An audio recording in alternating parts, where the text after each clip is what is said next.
Okay, so welcome to Gumardi's Coins and Banknotes, and in today's video we have one of the longest circulating coins in the world, and these are Wu Sho coins from China. So they're called Wu Sho because they have two characters on them. I'll choose a better one. Okay, we had the first character, which is number 5, so that's Wu. Now Shu is just the value, and some say it has a value of half a gram, others say it's 0.65. So these coins, if they're 5 of that, they should weigh about 2.5 to 3 grams. Some articles say 4, but if you get a scale, you can actually weigh these, and we'll do that later. So there are quite a few varieties of these coins that you can get. So most of them are the generic variety, and they were first issued in, let me have a look, I think 118 BC, and they were last issued in 617. So that's about 800 years these coins were in circulation, and they replaced these ones. So this is a Peng Liang, so a half liang, and these ones are not as well made as the Wu Sho coins. So, and pretty much the Peng Liang was a little bit lighter, but I've made another video on that coin. So these were replaced because these are probably because they could become pretty small. A lot of people were minting them, a lot of private mints, but the Wu Sho actually suffered the same over the long period of time. So during the 800 years of the actual circulation of these coins, there were quite a few other coins that were issued during that time period, actually quite a substantial. But in the long period of their production, these were the standard coins that were used by China. So I have separated them into these varieties. So the standard Wu Sho variety is this coin here, and there's probably quite a few varieties that I'll have in these ones, but this lot is thin, so these are quite thin, and I've separated the other ones which are actually quite thick. So the weight of these ones would be a lot higher than these, but it also could be an artifact of corrosion and cleaning. So these ones look like some of them still have the patina, some of them don't. This one has a thick Wu Sho, and it looks more like the style of this one. So I'm going to put those two together, although the thickness is actually quite different.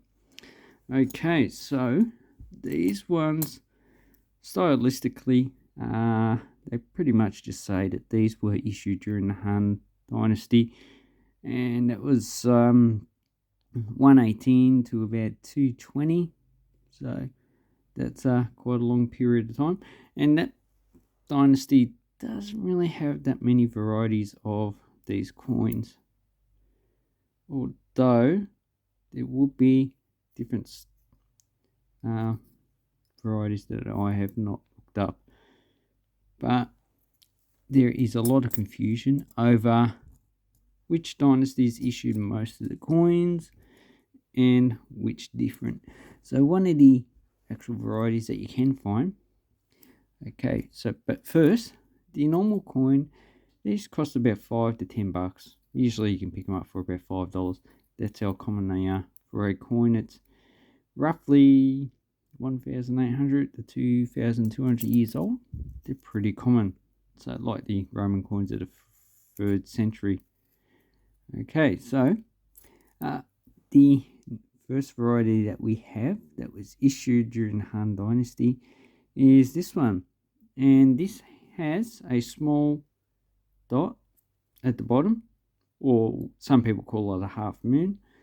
So I've got quite a variety of these. I think, how many have I got? I've got 8 of them. You can see the corrosion that's actually occurred on them. So the dots, or the half moon, is actually quite varied in the actual amount that actually protrudes. And if you look at each coin, you can see that the style is actually quite different. So that indicates that these are all engraved. Being cast coins, I'm not surprised that none of these are identical because it's not done on a computer. So these ones in very fine are probably about $10. A good site you can find about these coins is this one.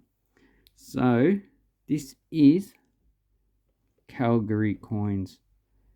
So if you're not too familiar with this site, it's actually the best site on Chinese coins that I can find on the internet, apart from Zeno. But Zeno just has pictures of coins that actually contain a lot of information about what the coins are and the varieties, stuff like that. Okay. Then we have this coin, which stylistically is actually quite different than those of the other issues, in that the Wu is actually a lot thicker, and also the rim is actually not thicker, but just the style of the actual number 5.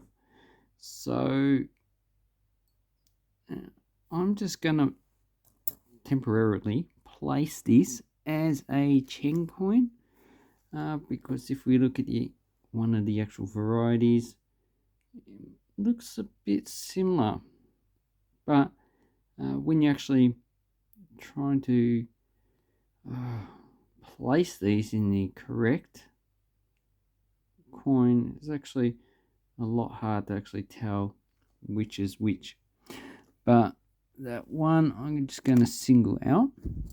Okay, then there is some other coins issued by a later dynasty. So we have a broken coin here, in which we have earlier I didn't say these ones. So there's also another variety in which was issued by the Han, in which the top of the actual hole has a protrusion, so it has a rim coming out. So that's another variety. So these actually might be mint marks, not too sure. So basically during the Han we've just got 3 different types. So we've got the line up the top, we have the half moon down the bottom, and we have other varieties without anything on them. So it gets very messy pretty quickly. Okay, so during the Han, or maybe even this one, we have the hole which has a border around it that is not on the earlier coins. So if I pick, so that might be an Eastern Western Jin variety. As you can see, it has borders. Or it could be a variety of the Liang dynasty. And also, apparently I've got a lot of these coins that don't have a border. These could be female coins. Also issued by the Liang dynasty. Or, okay, so called female coins. But the quality of these ones is actually not that high. So I'm not too sure if these are counterfeit. The actual value of these ones would be $50 if they're real, but these could also be just normal coins that were issued that have just been had the actual rim cut. So it's called shaving, and it's to actually get the quality of the metal, reduce it, so you can actually earn extra value but not devaluing the coin that much. So you need to look at the rim, and I'm pretty suspicious about these. I've got these in a lot. So at the value, there's a good chance that they could all just be fake modern counterfeits. So that's just something I need to look up into. And also a lot of them have the raised top border So they could be of an earlier period. But the rim, yeah, it just looks a bit suspicious.